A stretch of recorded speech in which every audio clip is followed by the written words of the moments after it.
الحمد لله الذي هدانا للإسلام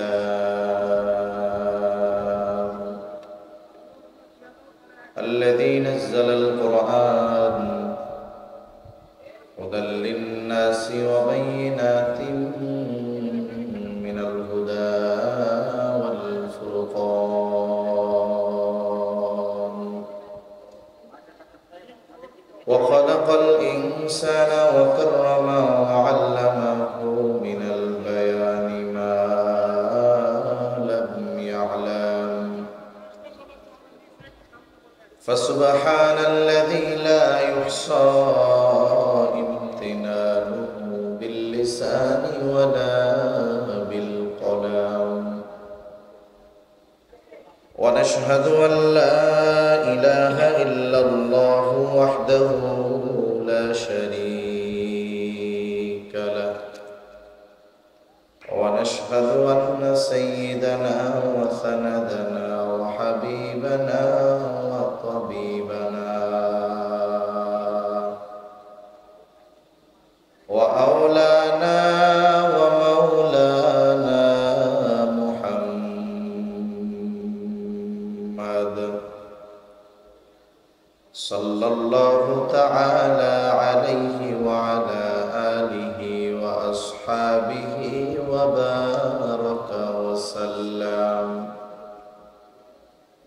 وبارك وسلم تسليما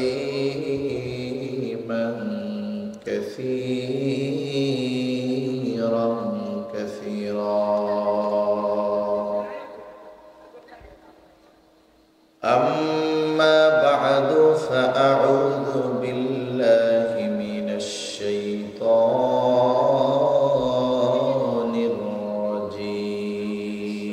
الرجيم بسم الله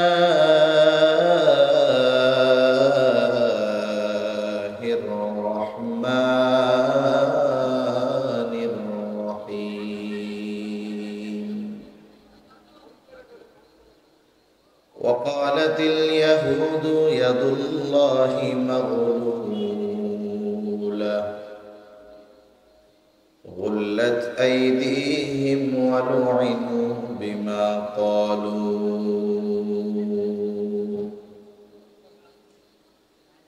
صدق الله العلي العظيم وصدق رسوله النبي الكريم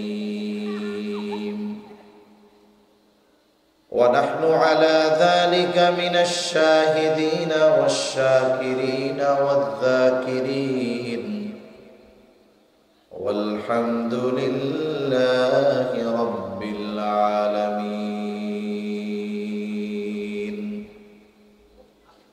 سبحانك لا علم لنا إلا ما علمتنا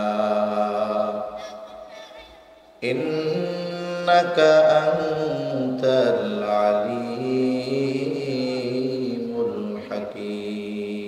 الحكيم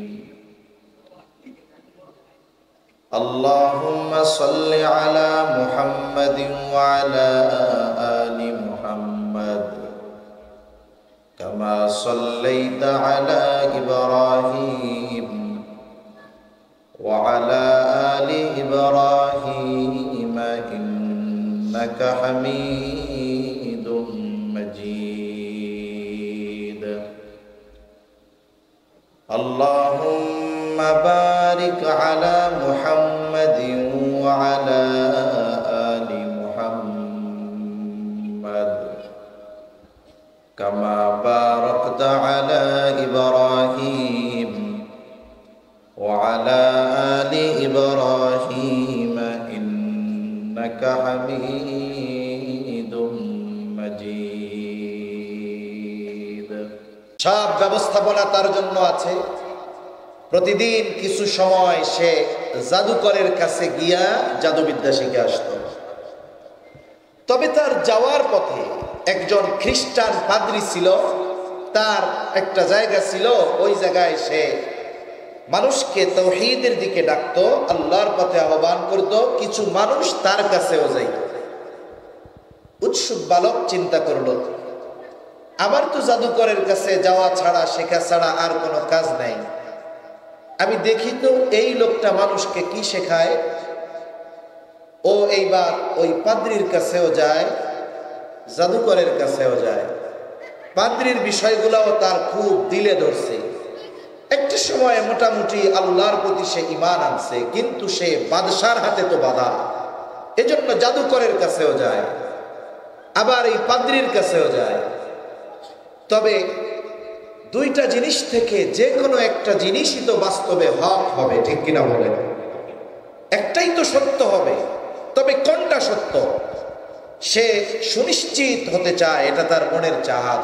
এই সুযোগও একদিন এসে গেল। একদিন সে যাচ্ছে, যাওয়ার পথে একটা বাঘ চলাচলের পথের উপরে বসে আছে, পথ ঘিরে বসে আছে একটা বাঘ।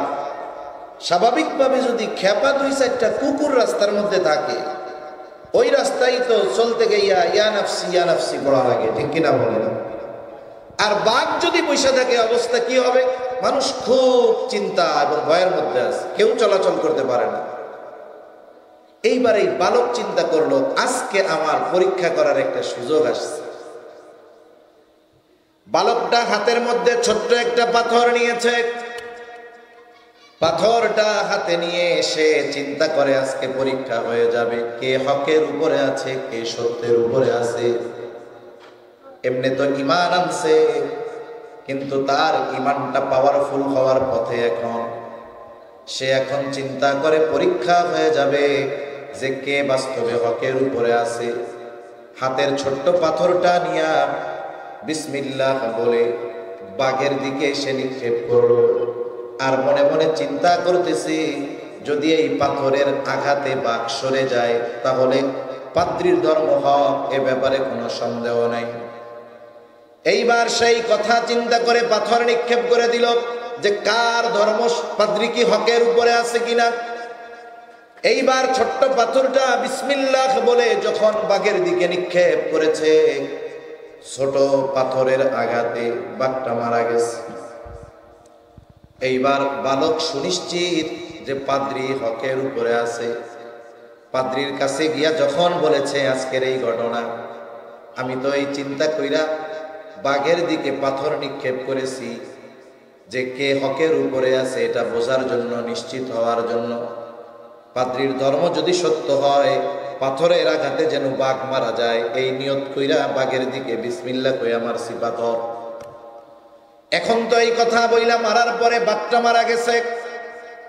এইবার পাদ্রী বুঝতে পেরেছে এই বালক ঈমানের সর্বোচ্চ স্তরে অবস্থান করতেছে, তার ঈমান কামেল হয়ে গেছে। পাদ্রী এবার ওই বালককে বলে, বালক, তোমার ঈমান পূর্ণ হয়ে গেছে, অচিরেই তোমার সামনে কঠিন পরীক্ষা আসবে। তুমি যদি পরীক্ষায় পড়ে যাও, মুসিবতে পড়ে যাও, আমার নামটা তুমি বাদশার কাছে প্রকাশ করবা না। কারণ বান্দার উপরে ঈমানের স্তরের আলোকে আল্লাহর পক্ষ থেকে পরীক্ষা আসে। অনেক সময় দেখেন অনেক বড় আলেম, তার উপরে জুলুম বেশি, ঠিক কিনা? কখন আমরা যারা সিপাই সাপাই আছি, এগুলোর উপরে কোনো জুলুম টুলুম নাই। আবার অনেকে এইটাও করে, ওনাদের খালি জেল জুলুম হয় কেন, আমাদের তো হয় না। বলে, বেটা, ওনার মতো ইমাম তো তোর নাই, এই জন্য তোর উপরে জুলুম আসে না, ঠিক কিনা? কখন রাসূলুল্লাহ সাল্লাল্লাহু আলাইহি ওয়াসাল্লাম বলেন, আশাদ্দুন নাসি বালাআল আম্বিয়া সুম্মাল আমসালু ফাল আমসাল। সবচাইতে কঠিন পরীক্ষা হলো পয়গম্বর আলাইহিস সালামদের উপর, কারণ তারা ঈমানের দিক দিয়ে শীর্ষে, এই জন্য তাদের উপরে মুসিবত, পরীক্ষা সবচাইতে বড়। সুম্মাল আমসালু ফাল আমসাল। এরপরে যত স্তর নিচে যায়, ঈমানের আলোকে তাদের উপরে মুসিবত আসে। পাদ্রী বলে, বালক, তোমার ঈমান তো কামেল হয়ে গেছে, অচিরেই তুমি কঠিন পরীক্ষার সম্মুখীন হয়ে যাইবা। তোমার উপরে যখন মুসিবত আসবে, খবরদার তুমি আমার নামটা কিন্তু প্রকাশ করবা না। এইবার বালক রাজ দরবারে যেইখানে থাকতো, ওই বালকের সাথে বাদশার একজন মন্ত্রী থাকতো, উজির থাকতো, যে ছিল জন্মান্ধ। বালক এইবার ওই উজিরের সাথে সম্পর্ক ভালো, উজির চোখে দেখে না, তার বড় আফসোস, যাহারে এত সুন্দর দুনিয়ার নাজ নেয়ামত আমি চোখে দেখতে পাই না। তার খুব আশা যদি তার চোখটা ভালো হয়ে যাইত। বালক এইবার বলে, তোমার চোখ ভালো হয়ে যাবে যদি তুমি আমার কথা মাইনা নাও। এইবার ওই বালক ওই উজিরে বলতেছে, উজির, তোমার চোখ ভালো হয়ে যাবে যদি তুমি আমার কথা মানো, আর বিষয়টা গোপন রাখবা, সাথে সাথে আল্লাহর উপরে ঈমান আনবা। বলে হ্যাঁ ঠিক আছে। এবার বাদশা ওই বালকটা আল্লাহর কাছে দোয়া করেছে, উজিরের চোখ ভালো হয়ে গেছে। উজির তো আল্লাহর প্রতি ঈমান আনছে, আর বলছে খবরদার তুমি বিষয়গুলো গোপন রাখবা। পরের দিন যখন উজির রাজ দরবারে গেছে, আগের দিন ছিল কানা, আজকে হয়ে গেছে বালা। সব দেখে বাদশাহ ইউসুফ জুরনাওয়াজ উজিরে জিজ্ঞাসা করে, কি ব্যাপার, তুই না কালকে অন্ধ ছিলি, আজকে চোখে দেখোস কেমন, তোর চোখ ভালো হইল কেমন? বলে আমার আল্লাহ আমার চোখ ভালো করে দিছে। ইউসুফ জুরনাওয়াজ বলে, আমি তোর আল্লাহ, আমি তো তোর চোখ ভালো করি নাই, কোন আল্লাহ তোর চোখ ভালো করছে ক। এইবার জুলুম শুরু হয়ে গেছে। একটা সময় উজির বইলা দিছে, তোমার যে জাদু শিখতে যে বালকটারে রাখছিলা, ওর নামটা ফাঁস করে দিছে, যে ওর মাধ্যমে আমার চোখ ভালো হইছে, ও এক আল্লাহর উপরে ঈমান এনেছে, আমিও এক আল্লাহর উপরে ঈমান এনেছি। বাদশা চিন্তা করে, হায় রে, আমার ঘরে থাইকা আমার খাইয়া আমার বিরুদ্ধে অভিযান, ওরে তো আর বাঁচায় রাখা যাবে না। এইবার বাদশার সাথে শুরু হয়ে গেল বালকের লড়াই। বাদশাহ চিন্তা করে, ও যদি বেঁচে থাকে তাহলে আমার খোদাইগিরি চলবে না। বাদশার সবচাইতে বড় প্রতিপক্ষে পরিণত হয়ে গেল এই বালক। কি করতে হবে? বলে এর দুনিয়া থেকে শেষ করে দেওয়া লাগবে। এইবার এক গ্রুপ দিয়া তাকে হত্যা করার জন্য পাঠায় দিছে পাহাড়ের উপরে, উঁচু পাথরের পাহাড় থেকে তাকে ফেলে দেওয়া হবে। সে নিচে পড়ে যাবে, পাথরের আঘাতে ছিন্ন বিচ্ছিন্ন হয়ে মারা যাবে। তা যারা নিয়ে গেছে তারে মারার জন্য আল্লাহ পাহাড়ের মধ্যে কম্পন সৃষ্টি করে দিছে। সবগুলা পয়ড়া ময়রা শেষ। আল্লাহ তাআলা বালককে হেফাজত করছে। সুস্থ অবস্থায় বালক বাদশার দরবারে হাজির। বাদশাহ ওরে দেখা বলে, কিরে, তোরে না মাইরা ফেলাইতে পাঠাইলাম, তুই এইখানে গে? বলে, তোর সাথে যাদেরকে পাঠাইছিলাম তারা কই? বলে, তারা সব শেষ, তুই বাঁচলি কেমনে? বলে, আমাকে বাঁচিয়েছেন আমার আল্লাহ। যার যারে ভালো লাগে না তার কথা যদি ওর সামনে উচ্চারণ করেন, তাইলে দেখবেন যতবার নাম শুনবে ততবার কলিজার মধ্যে কেমন জানি আগুন জ্বলা উঠবে, ঠিক না? আগুন জ্বলা উঠবে। বাদশাহ আর এক গ্রুপকে দায়িত্ব দিছে, যাও ওরে সমুদ্রের মধ্যে ফালাইয়া দিয়ে আসবা, সমুদ্রের প্রাণীর খাবার হয়ে যাবে। এইবার এক গ্রুপ দ্বারে নৌকা নিয়া গভীর সমুদ্রের মধ্যে চলে গেছে। আল্লাহ তাআলা সমুদ্রের মধ্যে ঢেউ উঠায়া দিয়েছে, ঝড় উঠায়া দিছে। যারা মারতে নিয়ে গেছে তারা সমুদ্রে পড়ে মরে শেষ। আল্লাহ তাআলা তাকে সুস্থ অবস্থায় তীরে পাঠায়া দিছে। আল্লাহু আকবার। সুস্থ অবস্থায় বালক বাদশার সামনে হাজির। বাদশা এবার বলে, কিরে, তোরে না মারতে পাঠাইলাম, তুই এখন কিভাবে আসলি? আর তোরে যাদের সাথে পাঠাইছি তারা কোথায়? বলে, তারা সব শেষ, তুই বাঁচলি কেমনে? বলে, আমাকে বাঁচিয়েছেন আমার আল্লাহ। বাদশার সামনে যে নিজেরে খোদা দাবি করতেছে, ওর সামনে যখন আল্লাহর কথা বলবে তখন ওর তো আর সহ্য হবে না।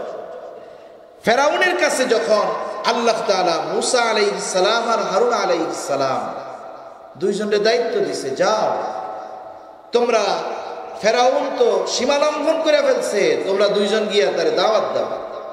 সে নিজের রব দাবি করতেছে, তোমরা তাকে গিয়ে এক রবের দাওয়াত দাও। ফেরাউন আমি আপনি আল্লাহরে যত চিনি তার চাইতে বেশি ভালো চিনতো ফেরাউন। এজন্য সে দিনের বেলা নিজে বলতো আনা রাব্বুকুমুল আলা, আর রাতের বেলা পা উপরে দিয়া মাথা নিচে দিয়া আল্লাহরে কইতো আল্লাহ আমি জানি তুমি রব, কিন্তু আমি দুনিয়া চাই। তাইলে ফেরাউন আমার আপনার চাইতে আরো ভালো চিনে না আল্লাহ। এবার মুসা আর হারুন আলাইহিস সালাম দুইজন গিয়া দাওয়াত দিচ্ছে, এক রবের দাওয়াত। ওর ভাব ভঙ্গি কি, জবাব কি? বলে ক্বালা ফামার রাব্বুকুমা ইয়া মুসা, হে মুসা তোমাদের রব সে আবার কে? তার মানে নিজে মানুষের সামনে নিজেকে রব দাবি করে, এক আল্লাহর কথা যখন তাকে বলা হয় তার আর সহ্য হয় না। ইউসুফ জুলনওয়াজ যখনই বলে আমাকে বাঁচিয়েছেন আমার আল্লাহ, তার সহ্য হয় না। এইবার মারার নেশায় সে বিভোর। কোন কোন সময় জালেমের অবস্থা এমন হয়ে যায়, জালেম যখন সর্বোচ্চ সীমা লঙ্ঘন করে ফেলে, প্রতিশোধের নেশায় উদ্বুদ্ধ হয়ে উঠে, অনেক সময় ওই জালেম এমন সিদ্ধান্ত নেয় যেটা ওই জালেমের চূড়ান্ত পতনের কারণ হয়ে যায়। এর নজির 1000 বছর আগে যাওয়া লাগে না, অতীত নিকটে যদি আমি আপনি খেয়াল করি, এইরকম জালেমের চূড়ান্ত পতনের দৃষ্টান্ত আছে না? আল্লাহ কুরআনুল কারীমে এরকম অনেক জালেমের পতনের দৃষ্টান্ত দিয়েছে। এই যে ফেরাউনের অধপতনের যেই ধ্বংসের যেই ঘটনা আল্লাহ কোরআনে বয়ান করছে, যখন আল্লাহ তাআলা মুসা আলাইহিস সালামকে বললেন যে বনি ইসরাইলদের নিয়ে মিশর ছেড়ে চলে যাও, মুসা আলাইহিস সালাতু ওয়াস সালাম রাতের আধারে বনি ইসরাইলীদেরকে নিয়ে মিশর ত্যাগ করার উদ্দেশ্যে রওনা হয়ে গেলেন। পথ চলতে চলতে পৌঁছায় গেলেন লোহিত সাগরের পাড়ে। রাত এখনো শেষ হয়ে যায় নাই, নদী পার হওয়ার কোনো ব্যবস্থা নাই, সমুদ্র পাড়ি দেওয়ার কোনো ব্যবস্থা নাই। তারা সমুদ্রের পাড়ে অপেক্ষা করতেছে কখন দিনের আলো ফুটবে আর সমুদ্র পাড়ি দিয়ে অপর প্রান্তে যাবে, ফেরাউনের জুলুম থেকে তারা নিষ্কৃতি পাওয়া যাবে। অপর দিক দিয়া ফেরাউনের গোয়েন্দা বাহিনী ফেরাউনের খবর জানায় দিছে ফেরাউন কাজ সারা। কি হয়েছে? বলে মুসা তো বনি ইসরাইলদেরকে নিয়ে মিশর ছেড়ে চলে যায়, শত্রু হাত ছাড়া হয়ে গেল, শত্রুরে ছাড় দেওয়া যাবে না। তাফসীরের মধ্যে আসছে 6 লক্ষ সশস্ত্র সৈন্য নিয়ে ফেরাউন পিছনে ধাওয়া করছে। এদিক দিয়া আস্তে আস্তে রাতের আধার কাটতেছে, দিনের আলো ফুটে উঠতেছে। ফেরাউন 6 লক্ষ সশস্ত্র সৈন্য নিয়ে বনি ইসরাইলদের ঘিরা ধরছে।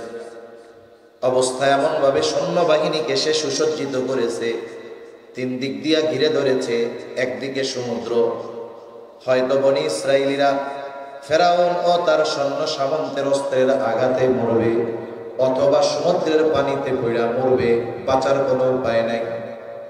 এইরকমও আমাদের দেশের 3 দিকে নব্য ফেরাউনের গোষ্ঠী আছে না নাই? আর জোরে কোন আছে না নাই? 3 দিক দিয়া ঘিরা আছে, বলে পালাবা কোথায়? একদিকে বঙ্গোপসাগর। আমরাও বলি যেই আল্লাহ ফেরাউনের জুলুম থেকে বনি ইসরাইলদের সমুদ্র পাড়ি দেওয়ার ব্যবস্থা করে দিয়েছে, বলেন তো সেই রব এখনো আছে না নাই? বলে তোমাদের কি হবে? আমরাও বলি রব যা চায় তাই হবে। 3 দিক দিয়ে ঘিরে ধরছে, দিনের আলো ফুটে উঠছে, রাত কেটে গেছে। বনি ইসরাইলীরা এবার পেছন দিকে তাকায় দেখে যে ফেরাউন তার সৈন্য বাহিনী নিয়ে তাদের দিকে ধেয়ে আসতেছে। ফেরাউন তার বাহিনী নিয়ে তাদের দিকে ধেয়ে আসতেছে। বলেন তো ওই পরিস্থিতিতে তাদের অবস্থা কি হবে? একটু আগে ভাবছিল কোনো মতে সমুদ্র পাড়ি দিতে পারলে বেঁচে গেল, এখন তো আর বাঁচার উপায় নাই। একদিকে সমুদ্র আর 3 দিক দিয়ে তারা, বাঁচার উপায় নাই। তাদের সাথে লড়াই করে বাঁচবো, আমাদের সাথে তো অস্ত্র নেই। ওই অবস্থার কথা আল্লাহ তাআলা কোরআনুল কারীমের মধ্যে বর্ণনা করেন। সূরা শুআরার মধ্যে আল্লাহ তাআলা বলেন ফালাম্মা তারাআল জামআনি ক্বালা আসহাবু মূসা ইন্না লামুদরাকুন। আল্লাহ তাআলা বলেন, যখন একদল অপর দলকে দেখতে পাইল, ফেরাউনের বাহিনী মূসা আলাইহিস সালাম আর তার উম্মতদেরকে দেখে, আর বনি ইসরাইলেরও দেখে যে ফেরাউন তার বাহিনী আসতেছে, দুই দলের মধ্যে দেখা দেখি হয়ে গেছে। মূসা আলাইহিস সালামের উম্মতেরা এবার সর্বোচ্চ হতাশ। তারা চিন্তা করছে আমাদের আর কোনো বাঁচার উপায় নাই। এই জন্য মূসা আলাইহিস সালামকে বলতেছে, ইন্না লামুদরাকুন, মূসা আমরা ধরা পড়ে গিয়েছি। বলেন তো এখনো ধরা পড়ছে নাকি? জোরে কর, পড়ছে? ঘুম আসতেছে নাকি আপনাদের? আর একটা তাকবীর দাও তো, নারায়ে তাকবীর। আরো জোরে, নারায়ে তাকবীর। মাশাআল্লাহ, এই তো চলবে। এখনো ধরা পড়ে নাই, কিন্তু ধরা পড়ে গিয়েছি। ইন্না লামুদরাকুন, আমরা ধরা পড়ে গেছি, নিশ্চয় আর বাঁচা যাবে না। কেন? অনেক সময় অনেকে বিপদে পড়ে এলাকার মুরব্বীদের কাছে দৌড় দিয়ে আসে না, এসে কি করে, ও কাকা আমি মরে গেছি। বেটা মরলে কথা কস কেন? তার মানে তার সামনে যে বিপদ, এই বিপদটা এত ভয়াবহ, এটা যদি তার উপরে আসে তার বাঁচার কোনো উপায় নাই। আসন্ন বিপদের ভয়াবহতা অনুধাবন করে বিপদ আসার আগেই বলে আমরা মরে গেছি, ধরা পড়ে গেছি। মূসা আলাইহিস সালাম বনি ইসরাইলীদের নেতা, প্রত্যেকটি নবী তার উম্মতের নেতা। আমাদের নেতা মুহাম্মাদুর রাসূলুল্লাহ সাল্লাল্লাহু আলাইহি ওয়াসাল্লাম। মনে রাখতে হবে, নেতা নির্বাচনের ক্ষেত্রে সর্বোচ্চ সতর্কতা অর্জন করতে হবে, সর্বোচ্চ সতর্কতা রাখা জরুরি। কেন? বলে কিয়ামতের দিন শুধু আমাকে ডাকা হবে না, আমি হৃদয় দিয়ে যার নেতৃত্ব গ্রহণ করেছিলাম তাকে সহ আমাকে ডাকা হবে। আমি মূলত যাকে নেতা হিসাবে ধরেছি তাকে সহ আমাকে ডাকা হবে। আল্লাহ তাআলা বলেন, ইয়াউমা নাদউ কুল্লা উনাসিম বিইমামিহিম, প্রত্যেকটা মানুষকে তার নেতা সহ ডাকা হবে, ইমাম সহ ডাকা হবে। আমরা ইমাম বলতে তো মসজিদের ইমাম বুঝি, মূল নেতার কথা বাদ দেন। যদি শুধু আমার ইমাম সহ আমার ডাকে, আমাকে বাঁচার উপায় নাই, ঠিক কিনা বলবে? ইমাম প্রথমেই বলবে আমার ওজিফা বেতন ঠিক মতো দেয় নাই, আমাকে আমার মেম্বারে হক কথা কইতে দেয় নাই, আমাকে নেতা হইলাম কেমন? তাহলে মূল নেতৃত্ব যারটা আমি গ্রহণ করেছি তাকে সহ আমাকে কিয়ামতে ডাকা হবে। আমার আপনার নেতা যদি সেই দিন মুহাম্মাদুর রাসূলুল্লাহ হয়ে যায়, বলেন তো কোনো চিন্তা আছে নাকি? চিন্তা। নেতৃত্বের কিছু গুণাবলী আছে, এর মধ্যে অন্যতম একটি গুণ হলো প্রত্যেকটি নেতা তার কর্মীর জন্য নিবেদিত প্রাণ হবেন। তার কর্মী, তার অনুসারীরা বিপদে পড়লে এই মুসিবতে রেখে তিনি পালিয়ে যাবেন না। কিন্তু আমরা দেখি যখন বিপদে পড়ে কর্মীরা সব মরে, নেতারা ইউরোপ আমেরিকায় গিয়া বিলাসী জীবনযাপন করে, ঠিক কিনা? কেন করে জানেন? খোঁজ নিয়ে দেখবেন আমাদের দেশে সবাই না, বিপুল সংখ্যক নেতাদের পরিবার দেশে থাকে না, সব বিদেশে। কোন বড় বড় অধিকাংশ নেতা সন্তানেরা এই দেশে লেখাপড়াও করে না। কেন করে না জানেন? জানে ঢাকা ইউনিভার্সিটিতে যদি আমার ছেলেরে পড়তে দেয় ও সন্ত্রাস হবে, শিক্ষিত হবে না, ঠিক কিনা? এজন্য নেতাদের সন্তানদের পড়াবে বিদেশে, টাকা পয়সা যা করার দরকার সব বিদেশে করবে। জানে মুসিবত আসলে এগুলারে থুইয়া আমার ওই জায়গায় ভাগতে হবে। এজন্যই দেখেন না, পতন হওয়ার আগ থেকেই নেতারা হিজরত করা শুরু করে দিচ্ছে, ঠিক কিনা বলেন? কিন্তু যারা অনুসরণকারী কর্মী, এরা এতটুকু চিন্তা কেন করে না? যারা মুসিবতে আমাদেরকে ফেলে, আমাদেরকে বিপদের মধ্যে ফেলে, যারা এই দেশ থেকে পালিয়ে গিয়ে আরামে বসবাস করে, ওরা বাস্তবিক অর্থে নেতৃত্ব দেওয়ার যোগ্যতা রাখে না, ঠিক কিনা বলেন? যদি এরা কর্মী বান্ধব নেতা হতো, জীবন দিয়ে দিত, সামনে দাঁড়িয়ে যেত, বুকে বুলেট পেতে নিত, তবুও পলায়ন করতো না, ঠিক কিনা বলেন? এজন্য জাগতিক জগতেও যদি নেতা ধরেন, একটু বাইসা শুনে ধরেন যে আপনি বিপদে পড়লে সে আপনার পাশে দাঁড়াবে কিনা। মূসা আলাইহিস সালাম বনি ইসরাইলীদের নেতা, ঝিমিয়ে পড়া কর্মীর অন্তরে জাগ্রত করার জন্য নেতাদেরকে আল্লাহ তাআলা এক যোগ্যতা দেয়, সেটা হলো বক্তৃতা দেওয়া। আল্লাহ তাআলা প্রত্যেকটা নবীকে এই যোগ্যতা দিয়েছেন। মুসা আলাইহিস সালামকে যখন ফেরাউন শিশুকালে পরীক্ষা করতে চেয়েছে যে আসলে ও আমার দুশমন কিনা, এক পাশে রাখছে স্বর্ণ আর এক পাশে রাখছে আগুন। স্বর্ণের দিক হাত গেছে, ফিরিস্তা এসে কয় ওই দিকে দিস না, আগুনে দে। আগুন ধরছে, স্বাভাবিকভাবে তৎক্ষণাৎ যদি কোনো আগুন লাগে, গরম লাগে, আমরা জিব্বায় দেই। আগুনের ওই তাপ সহ কয়লা সহ ওনার ঠোঁটের মধ্যে লাগছে, বাসার মধ্যে একটু জড়তা আসছে। যখন নবুয়ত দেওয়ার কথা আল্লাহ তাআলা বলেছে, আল্লাহ তাআলার কাছে মুসা আলাইহিস সালাম এই জড়তা দূর করার জন্য ফরিয়াদ করেছে, দোয়া করছে যে আমার জবানের মধ্যে আপনি তারাক্কি দেন, স্পষ্টতা দান করেন। এজন্য প্রত্যেকটা নবীকে আল্লাহ তাআলা বলার যোগ্যতা দিয়েছে। মুসা আলাইহিস সালাম, রাত ছোট, যদি রাত অধিক হয়ে যায় তাহলে বেনামাজিদের টেনশন না থাকলেও নামাজিদের টেনশন আছে না নাই? আছে। এজন্য আমি ভূমিকায় কোনো অন্য কথা না বলে মূল যেই আলোচনা আপনাদের সাথে করার খেয়াল পোষণ করেছি, ইনশাআল্লাহ ওই দিকেই আমরা চলে যাব ইনশাআল্লাহ। তবে আমি চাইলেও আপনারা সারা রাত থাকবেন না, আপনারা সবাই মিলে চাইলেও আমার দ্বারা সারা রাত থাকা সম্ভব না। সম্ভব হয়তো 1 ঘন্টা, 1.5 ঘন্টা, সর্বোচ্চ 1.5 ঘন্টার মধ্যে আমাদের প্রোগ্রাম শেষ হয়ে যাবে ইনশাআল্লাহ। আমি বেশি লম্বা কথা বলবো না। সম্মানিত উপস্থিতি, এজন্য যতটুকু সময় আল্লাহ থাকার তৌফিক দেন, আমরা ধৈর্যের সাথে থাকতে পারবো না কে কে একটু আলোচনা করেন। সত্য কথা কইছেন সবাই? থাকা যাবে তো ইনশাআল্লাহ? কারা কারা থাকতে পারবো একটু হাত উঁচা করে আল্লাহকে দেখায় দেই। নারায়ে তাকবীর। এই আওয়াজে হইতেছে না, আরেকটু জোরে লাগবে। নারায়ে তাকবীর। মাশাআল্লাহ, আল্লাহ কবুল করুন। আমরা যে আপনাদেরকে দিয়ে আওয়াজ দেওয়াই একটু মাঝে মধ্যে জবানটা ছাইড়া বলতে বলি, অনেকে চিন্তা করে এই আওয়াজ দিয়া কি হবে। আসলে আওয়াজেরও পাওয়ার আছে, আছে না নাই? আছে। এখন যে আমেরিকার প্রেসিডেন্ট ডোনাল্ড ট্রাম্প, আগের বার যখন সে ক্ষমতায় ছিল, বাইডেনের আগে, আমেরিকার প্রেসিডেন্ট যেই জায়গায় যায় কমপক্ষে 5 স্তরের নিরাপত্তা থাকে। একটা পিঁপড়াও যদি ওই জায়গায় চলে, ওদের কাছে খবর হয়ে যায় যে একটা পিঁপড়া এই মজলিসের মধ্যে চলতেছে। এত নিরাপত্তা বেষ্টনী থাকে।